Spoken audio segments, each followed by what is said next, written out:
Y'all, welcome back to Her with Amena Brown. And I just want to give y'all a special shout out, all of my listeners. I am seeing y'all when I go into the back end of the podcasting. I'm seeing y'all listening on here. So I just want you to know you are appreciated. And I want you to know that I am very excited about the guest we have in our Her living room today. I want to welcome singer-songwriter and half of rock and roll country soul duo, The War and Treaty. Let's welcome Tanya Trotter. Woo! Yay! Woo! I'm so excited to be on this podcast with you today. I'm so excited. Y'all, listen, let me tell y'all, first of all, I had the opportunity to meet Tanya and her husband. We were on the road together on the Together Live tour. Shout out to all of my Together Live folks that we got a chance to tour with in 2019. And I immediately struck up a conversation with Tanya and her husband talking about television.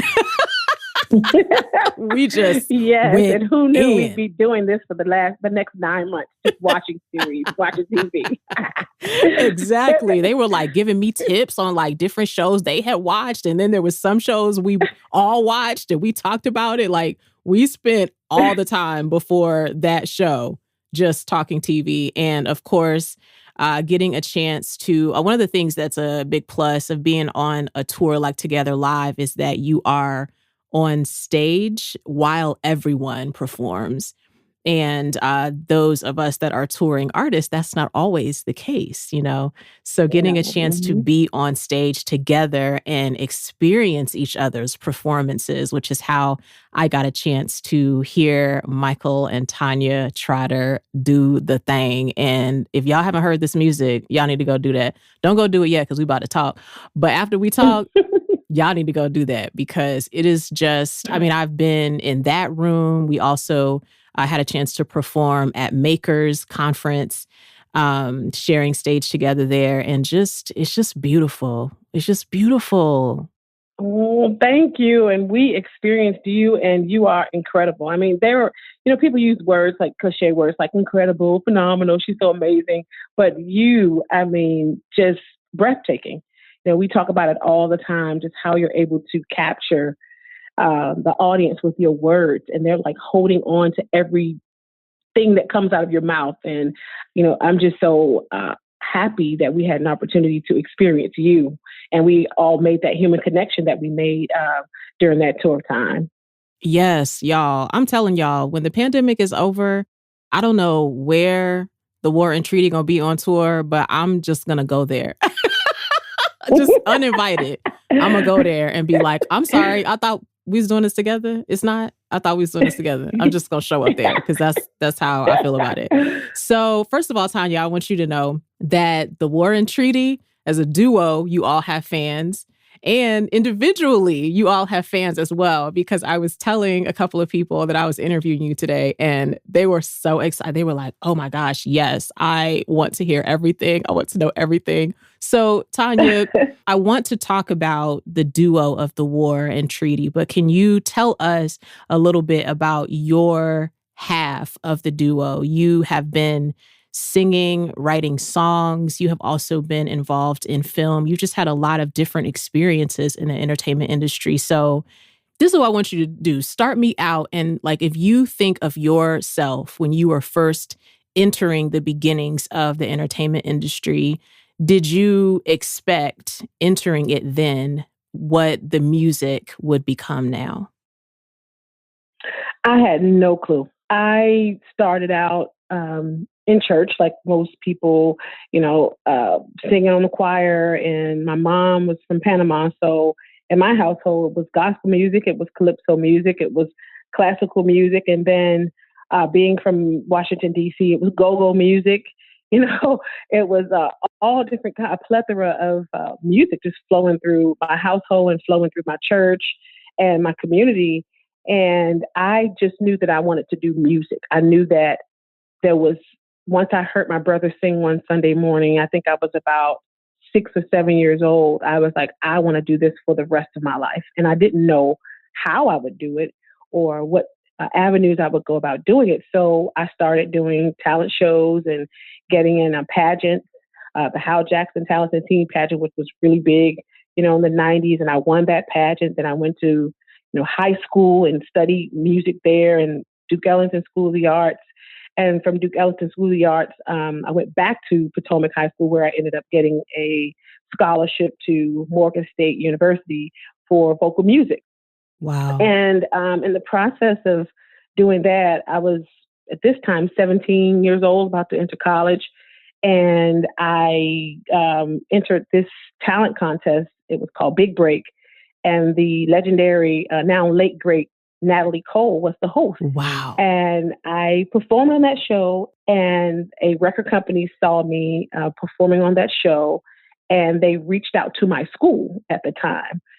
And they were like, we want to give you a contract. So I went to New York with my mom and ended up signing a contract with a company who was managing Melba Moore. These are people like Pearly, wow. Melba Moore, back in the day, being on Broadway. I was obsessed with her voice and her being able to hold this note. So the thought that Melba Moore's management company had any deal wanted to do with me at all, I was like, yes. So I signed with them.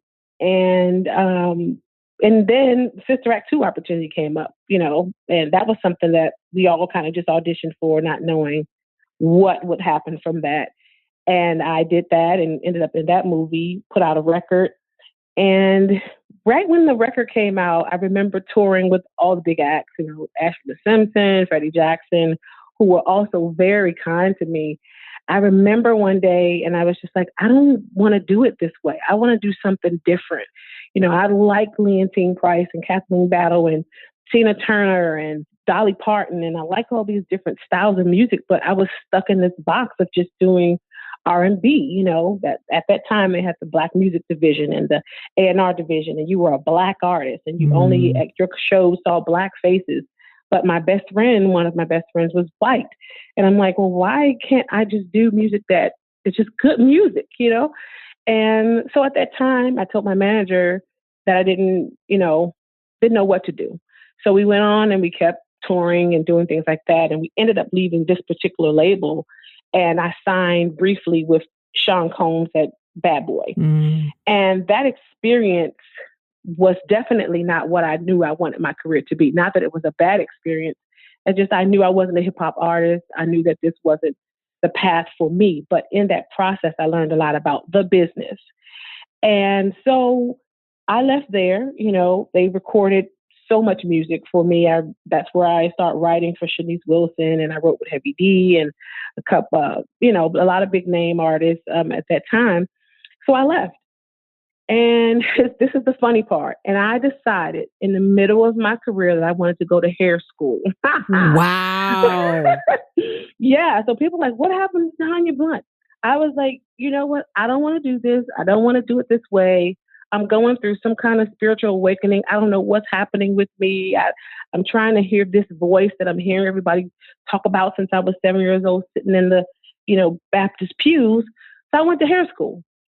And I did that for about, I would say 7 to 8 years. I dibble and dabbled in music where I would kind of teach worship teams and stuff like that. But I knew that wasn't it either. I wasn't just going to be a worship leader. There was more. And I could take the experience from worship, the experience from gospel, the experience from R&B, Christian, my dad from New Bern, North Carolina. I could take that country experience that I had sitting on the front porch with my grandparents, drinking iced tea and playing in the pond, with the frogs and the cows and, the pigs. I could take that country experience, and there was going to be an opportunity where I could one day mesh all this together. And fast forwarding, I met my husband. I heard him perform at this Love Festival out in Laurel, Maryland. He was incredible. I mean, the lyrics, everything. It just like rushed from the stage to where I was in the middle of the field. And I'm like, who is this guy? Who could be this vulnerable with music? Who could, because that's what I wanted. I wanted to meet someone who would once again ignite not just the fire for music in me, but the fire for life. Yeah. Because I had lost my sense of life. And we met, and not right away did we start doing music because my brother was trying to record. So I was working with him at the time doing some stuff. And I asked Michael to write us a couple of songs for a project that we were going to possibly do. So he did that. And my brother did make a rehearsal. Michael did some reference vocals to the track.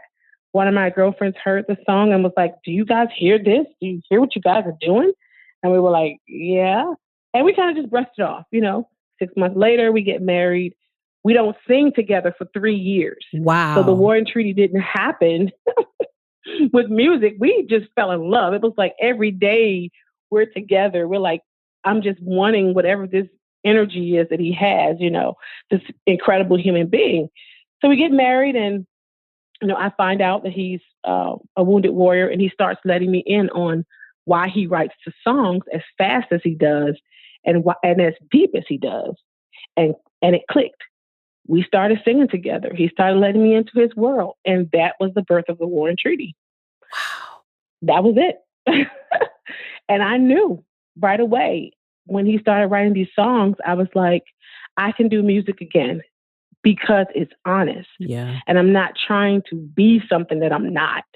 I don't have to, put on a mini dress and toss around in some heels and sing songs that I don't really like, just Right. to sell a record. I didn't want to do that. And that's what we did. We got in our van with our little baby, and we toured the country, coffee shops. Sometimes 2 people would show up. Sometimes 5 people would show up. And I started all over. I started from scratch. And people thought Tanya Blount was dead. I would read articles about it. And people were like, did you see this? My friends are like, they're saying you're dead. You got to put on the record. I was like, I am. I'm dead to that life. I'm dead to that. And I'm born again in this.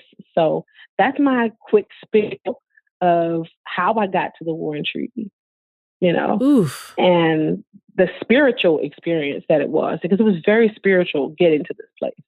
Yeah. I mean, there's 2 things you said that really hit home to me. The most ignorant part is because I can sing enough to like hold a note, but I should really be with others, like in a choir type of situation. I shouldn't be alone singing, But because like I don't have that gift, I just always imagine people who can like really sing are just like walking around their house all the time singing. So my mind is like, how could these 2 vocalists which is probably why I didn't get the gift, because if I was married to somebody that could sing, like the 2 of y'all could sing, like if I could sing and he could sing, I feel like I would just be walking around the house and like just singing random words all the time for nothing. So I just can't even imagine that. But I think that's a beautiful part of the story, in that the foundations were the love and the relationship, and then building the ability to be partners in art and in business. I think it's beautiful that the foundation was you all being in love with each other and walking through life, walking through all of the ups and downs that life is going to bring. The other thing you said that I thought was so important, and I have given this advice when I've done talks with college students that are artists, or performing artists, and they're always like, I'm about to graduate from college, what should I do? And I'm always like, you should get a job. And I feel like it's always like the unsexy advice, because I think they're hoping I'm going to say, you should go on tour right away, or you should make an album. You should do those things too. But even, you telling that story, all of these experiences you had in the industry, and then you coming to that point where you were like, I'm about to go to cosmetology school and I'm going to do that. And I'm going to do that. And I'm going to just do that for a while. But like, that's life. Those experiences are where, for me, the poems, they come from. They come from the life that, we live, whatever that looks like. And I'm like, sometimes the best thing you can do for yourself is take a break from some of this and just get you a job. That is so true. Until you could, because your art form, it's an energy that's like, it surges, it pushes through an atmosphere. So whenever you're putting out art, it's not like a hairstyle where you'll do someone's hair and it looks great for that photo, and when they wash it, it goes away. Music never goes away. Like, people can always find this energy that you put into this world. And I'm like, I don't want to put songs that I don't feel good about into the world, or energy into the world. So the best thing I could do is, like you said, is go sit down somewhere until I figured out, what is my energy? Yeah. Who am I in all of this? Because I started so young. I started record deal at 17, right out of high school, Wow. It's just amazing to think about. And I hope for any of you all listening that are artists, I think the other thing that you said that really encouraged me is sometimes as an artist, it's challenging to balance finding your own voice and honoring your own creativity while being in the middle of a business as well, and doing what you have to do to take care of your soul, to honor your creative person, even if that goes against what air quotes the business says you should be at that point, or you should be doing, or you should be sounding like this or that, when really so much of it is about you coming to sound like yourself, and continuing to Mm-hmm. become, who you are as you grow and experience different things. I thought that was so powerful. I do have another question, which is somewhat selfish because my husband and I also work together. We have performed together as a duo before. And that was fascinating because we work very differently. I need a lot of like quiet and, jazz and stuff in order to like write my poems. And my husband, as a DJ, as a music producer, like he could watch a cartoon and get inspired from that, or watch a stand-up comedian, or just grab some things and make some noise. So when we tried creating in the same room, we were like, no, we can't do this. We can't do this like in the same room like this. So what has it been like being married to your duo partner also? Because there are people that perform together, but they don't have the other part of their life that they live together. They're not romantic partners. They're not parenting together. So what have been some of the lessons you've learned as you and your husband have navigated that? There's not a blueprint for us. There are no people like, don't you get sick of each other? And don't you need your space? There's none of that. Like, we wake up and whatever the day is going to give us, we kind of take it. Sometimes Michael will say, hey, look, let's rehearse. And I'll just pretty much say, okay, maybe we can rehearse at this time. So that's the lead in it, because I do more, around the house. For the most part, I'm the person that does most of that when we're home. And we travel with our son, so I homeschool him as well. So the creative side of it is really more so, Michael is the writer. I write very minimum. I'm writing on the new stuff that we're doing, but he'll bring me a batch of songs and he'll say, okay, I'm thinking about us going this way with the Warren Treaty. What do you think? And I'll say, nah, or I'll say, yeah. And then we'll start just crafting what we want to talk about. And we'll have these songs and Michael will bring them to me, and then we kind of just chop them down. If we started with 50, we may end up agreeing on 12 to 14 songs together. But the balance is, there is no balance. It's really hard when I hear people say, we try to balance it. I just don't, there's not one. When I feel like I don't want to record or I don't want to sing today, I'll just say to him, I don't want to do that right now. And he'll say, okay, let's watch a movie. And here you go. We'll watch a series for 2 days. We'll watch a television series or something like that, to break up the monotony of doing music all the time. So that's our balance, I love that. And I do feel like, for my husband and I being life partners and business partners as well, it is this interesting, I don't know. I wish I need to come up with a better word for it, because I feel like you're right. I feel like balance is not the word that I want to put there, but there's a lot of things that overlap, I guess, in that experience for us, that there are times we are creating, work together. And then there are times we're talking about work, but it's not just talking about business. It's talking about the part of our hearts that, wants to figure out what we feel like we want to create and how that affects us even as people, So to your point, it's definitely not something that's like at 8 p.m. that just turns off and we gonna wait till tomorrow at 7 a.m. to continue that, Yeah, we don't have a balance. It's really hard to do that. I mean, like now, Michael is, recording and doing in the studio. We have a little studio in our home now since the pandemic hit. So, at any moment we can go in there and just start creating, and we rehearse with our band as well here. So, it depends on how I feel. I've learned one thing that the pandemic has taught me, and I've kind of always tried to live this, but I had to practice it. It's taking day by day, taking every day, every minute, every second for what it is, and if you have a schedule, then great. You have a Zoom call or a phone call or a rehearsal or a show. You take that, but you don't plan your whole life around that. You know what I mean? It's something that you have to do for work, but my life isn't work. There's so many other things that fulfill me throughout the day. And so I've gotten into this thing where I'm like, okay, how can I create this day to be what I want it to be? In spite of all the work that I have to do. And sometimes that's plugging out and just saying, hey, babe, I don't want to record today, And then other days it's like, hey, look, let's do this, Oh, I love that. I love that you brought up that word create in our everyday life, like what's the day that I want to create today? Yeah. Which I think even broadens, a lot of times, obviously, as artists, we think about creativity in that way. But I have a lot of friends who are like, but I'm not an artist. And I'm like, but there's a lot of ways to be a part of creativity that are in our everyday life, even if you're not painting or doing choreography or other things that people think are outwardly, creative. There are ways we can create joy or create space for memories. And, there's different things we can do like that also are really important to life. And I do think this time of the pandemic has, obviously the year has been, trash in some ways, but in other ways, I think it has helped us, a lot of us really focus in on what's important to us and what really matters and sort of paring that down, which I think, is a good process.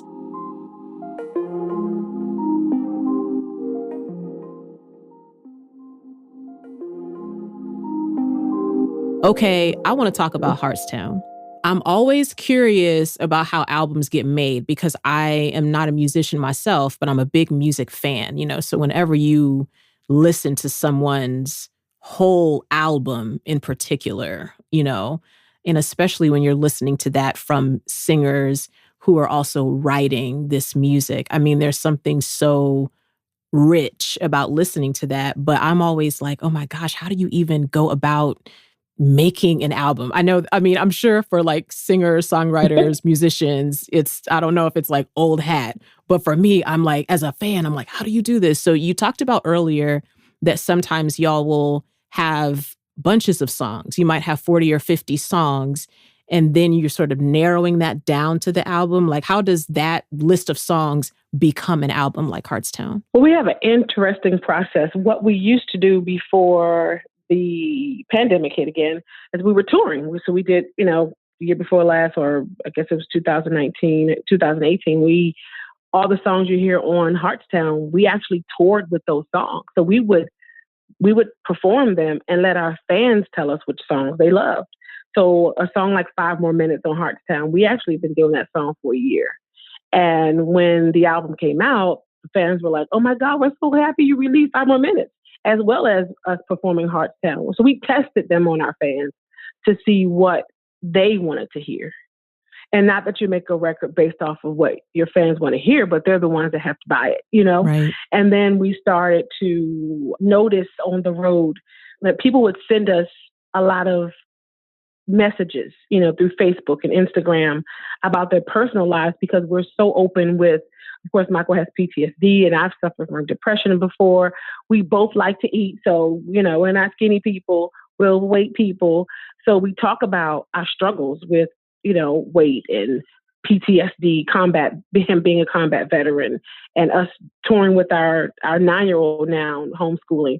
So we took all these different things that we were doing on stage and we were talking about them, and the fans just started talking back to us, so they would text us or email us or whatever and say, I'm suffering from cancer, your song helped me through my treatment, or I'm going through this with my spouse. Can you all give us a call to talk about our marriage? And we just started creating this community of people, whether they were gay, they were straight, they were Democrat, Republican, white, Hispanic, whatever they would call us, and we would respond to them on social media. And we kind of created this family, and we started a group on Facebook called Heartstown. It's a community, probably about 4,000 people now, but it started with nothing.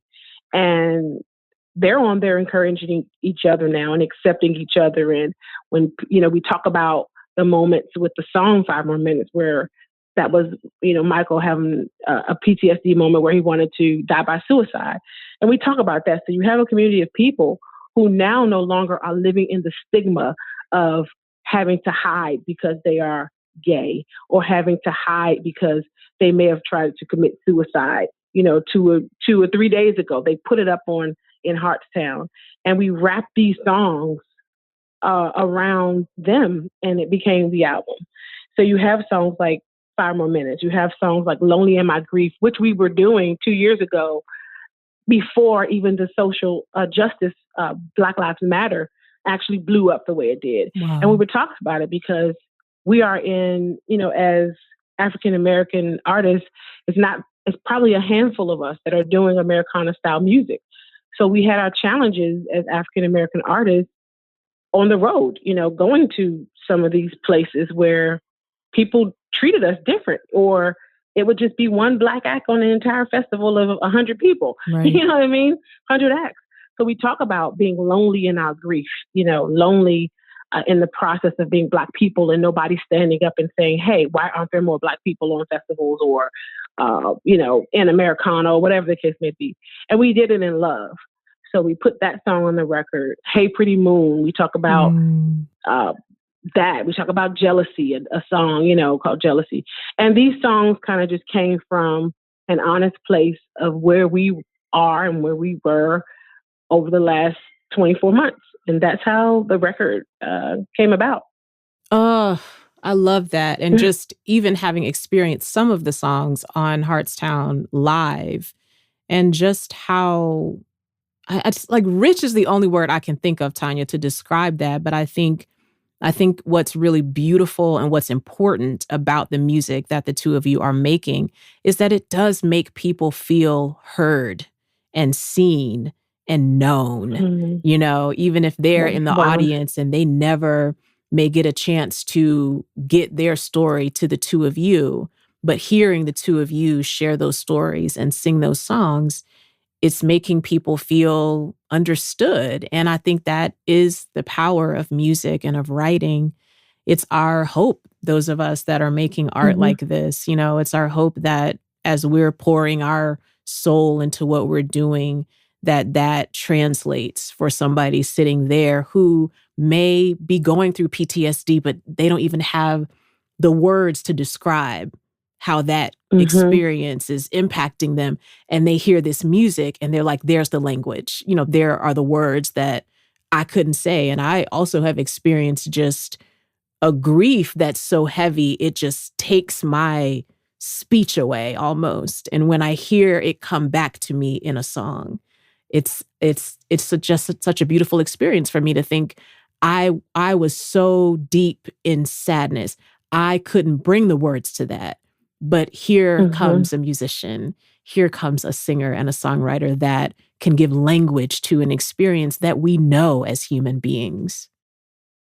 Yeah, you nailed it.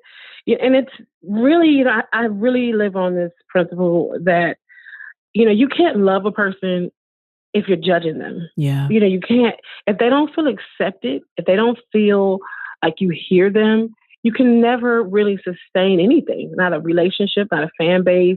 I call it fanship, not a fanship. Anything with a ship behind it can't be established unless there's some level of respect, love, and acceptance. And that's what and honesty, and that's what we give our fans. We're completely vulnerable with them and transparent, sometimes to maybe our own detriment. But what more can you give? We give our hearts, we give it all, and we don't hold back. So.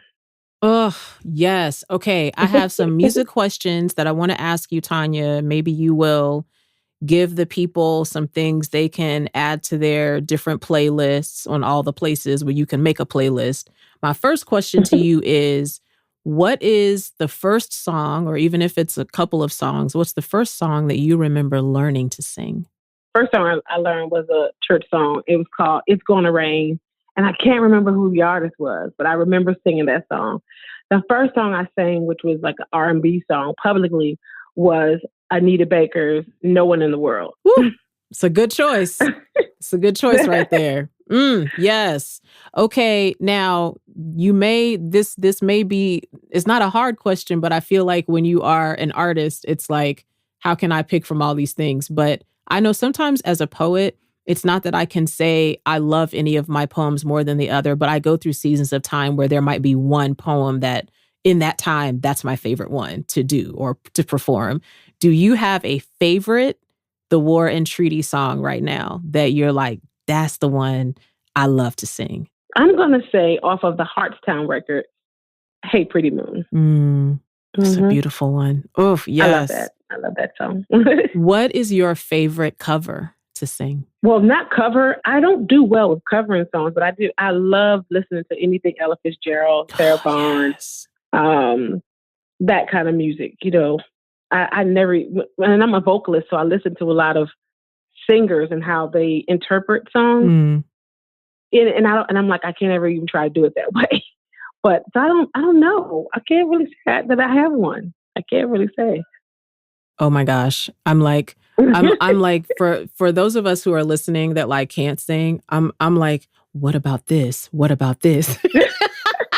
Yeah, tell me what?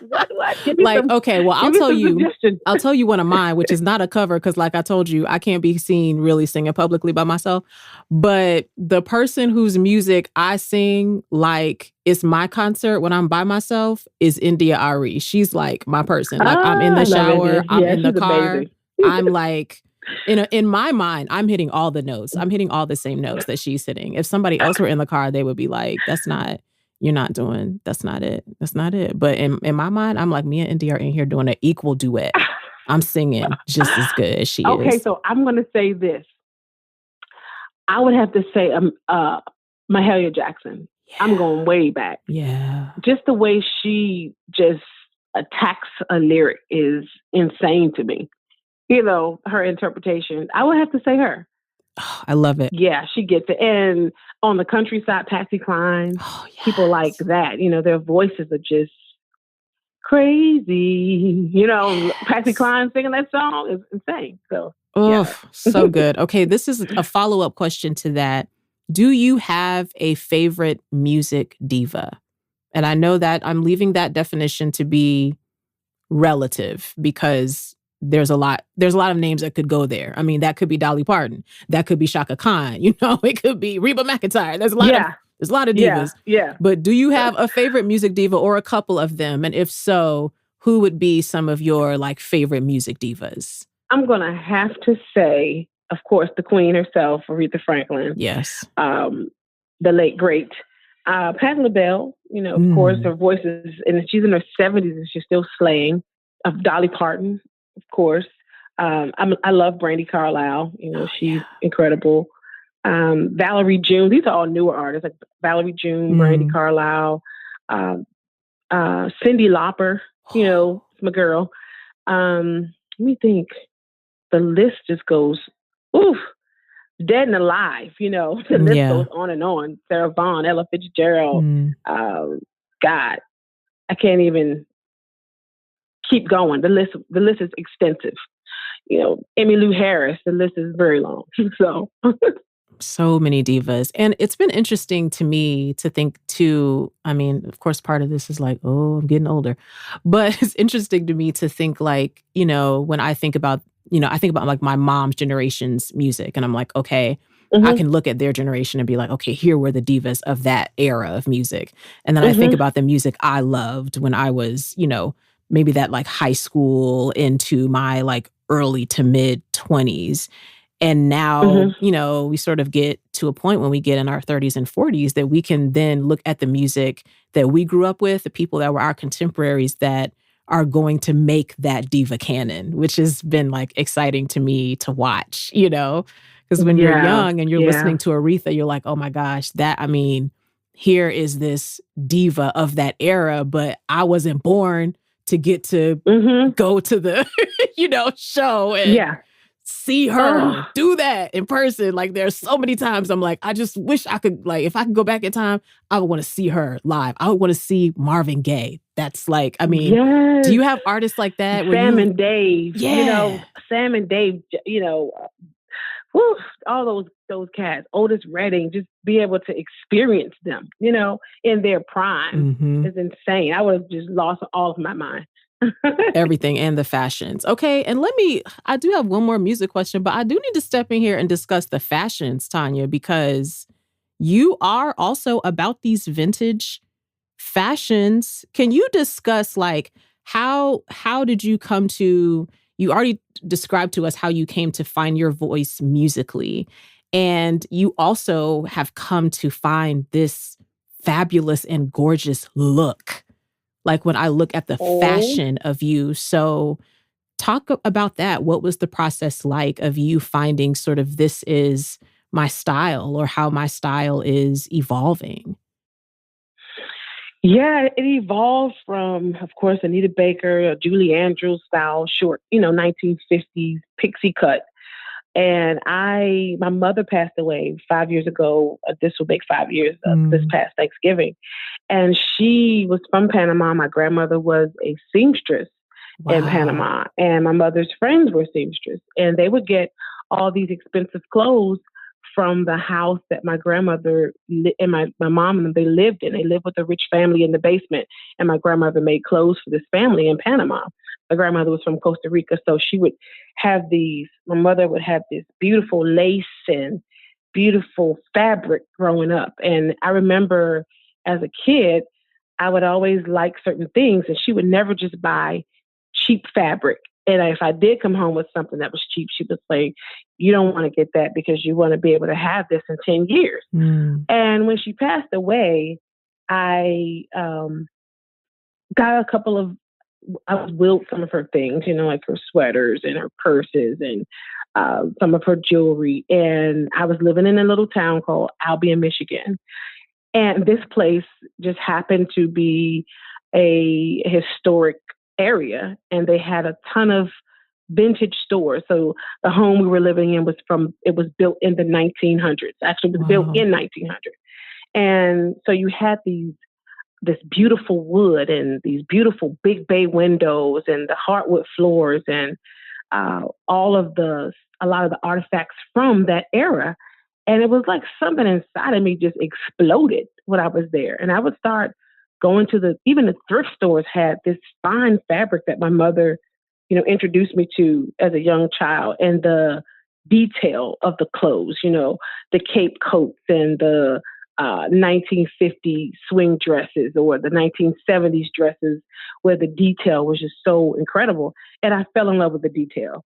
And I was like, this is like, if you watch that movie, Lovecraft Country, where it's like a portal and they jump in and out of the portal, I was like, oh my God, I just jumped into the 1950s. I'm here.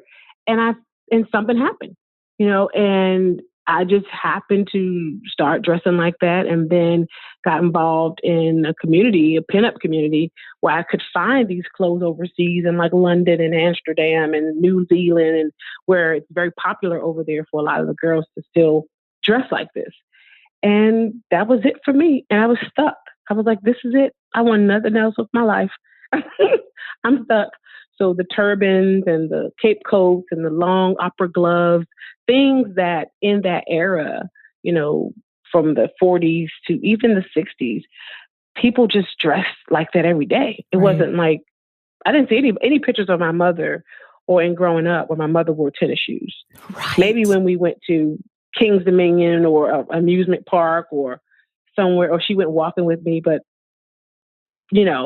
things that we wear every day now that are common for us, yoga pants, and that was for the gym. There was a specific place for you to wear sweat clothes, and that's what I saw. And I never even saw my mother until she started getting older, maybe 5 years before she passed, wear pants.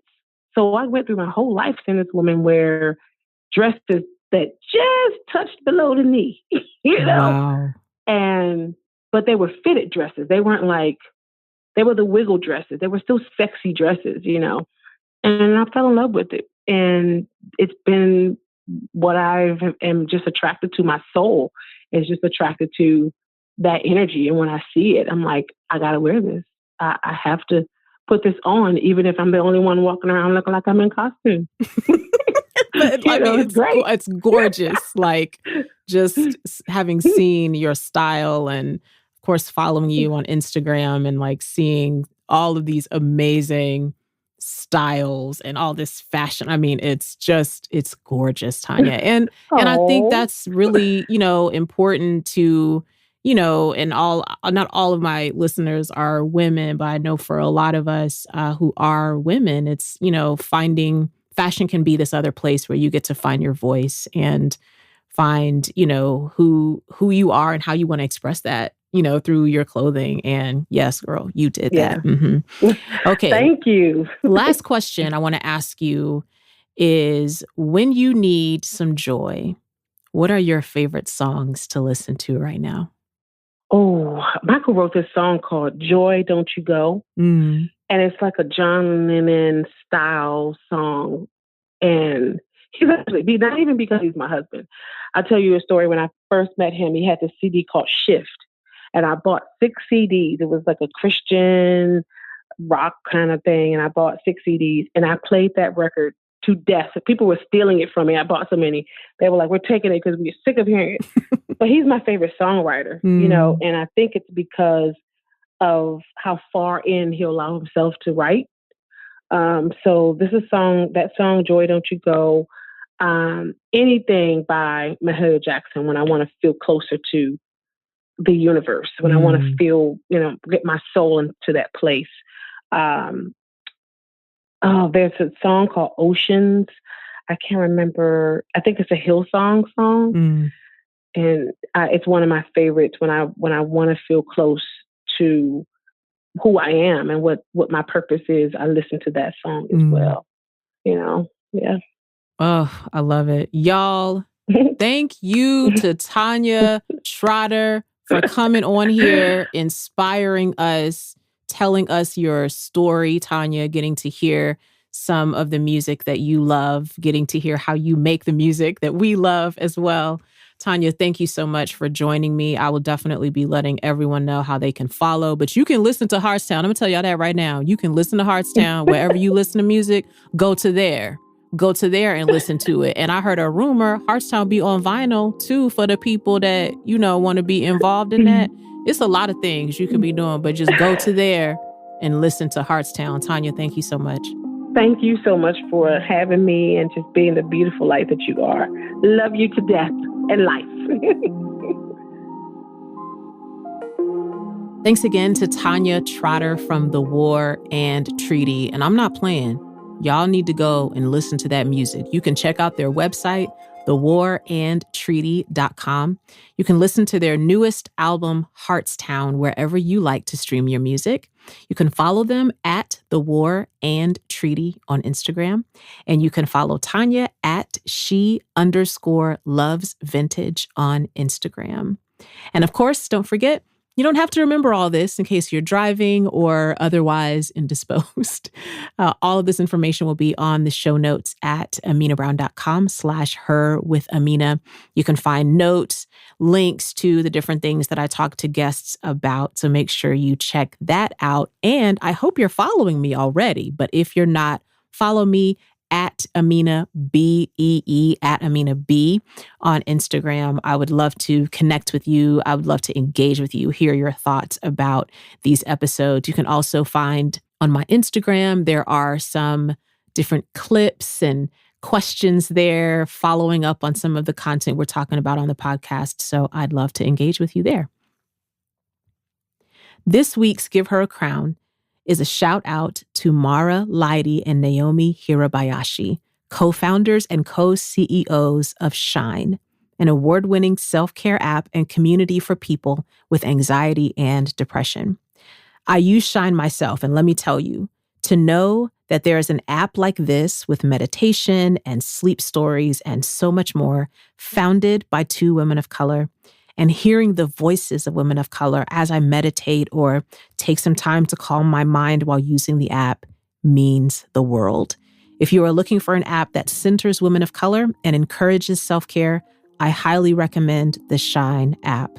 Mara and Naomi thank you for paving the way for women of color in startups and for encouraging conversation around mental health and self-care. Mara and Naomi, give them a crown.